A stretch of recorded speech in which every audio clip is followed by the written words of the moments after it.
matchup carry any significance for you growing up in Utah fan? Yeah, definitely. Some things come along with it. You know, I know a lot of guys on the team. BYU is actually the first school that offered me. So, you know, I have a good relationship with their coaching staff, and, you know, just being a hometown kid, you know, there's a little bit of ties with that, and, you know, wanting to beat them for sure. Were you at the game 2 years ago when they beat SC? I was actually at that game, yeah. What do you remember about that? You know, honestly, like the very first thing that I remember was walking out in the field and seeing Ben Griffiths for the first time, and their field's like a little higher, and I just remember thinking that was the tallest punter I've ever seen in my life. But yeah, I remember that one. BYU's games are always like super packed. They're fun to be at. So, and I just remember it was just like an intense game.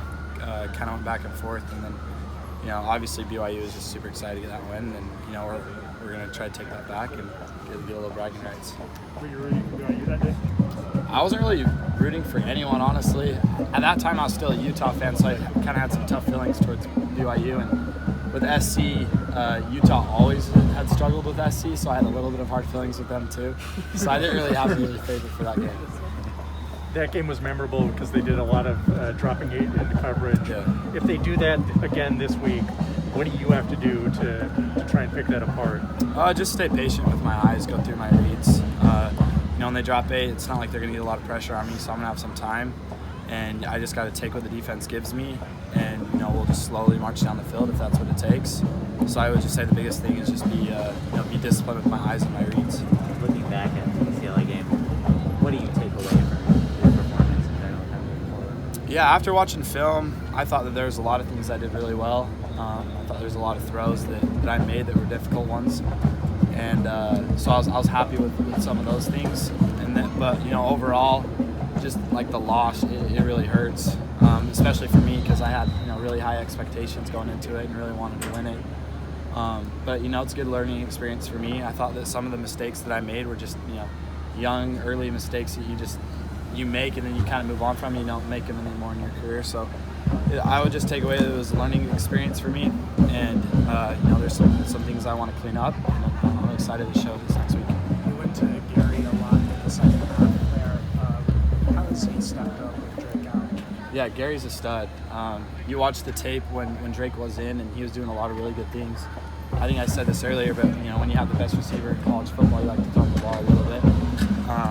But, you know, Gary's a stud. He's always going to, you know, win his one-on-one matchups, and he's going to make great plays for it.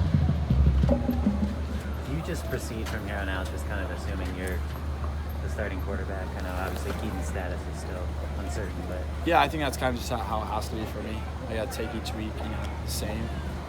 Feel like I'm going to be the guy and, you know, be able to carry my load and hold myself accountable so I can, you know, produce and help my team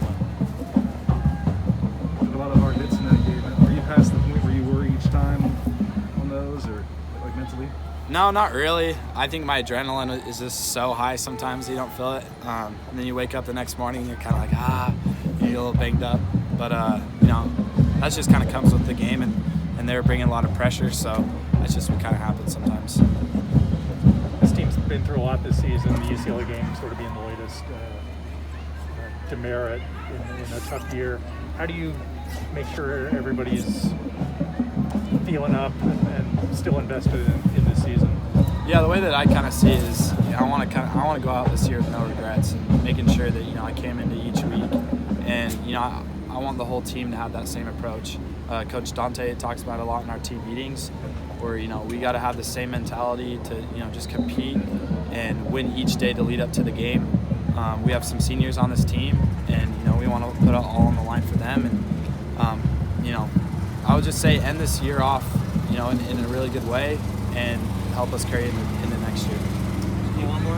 You in the ear of any of those seniors who have decisions to make on their next season about maybe going back for another run? You know, we talked about it a little bit here and there, and, you know, I selfishly want some guys, you know, to come back.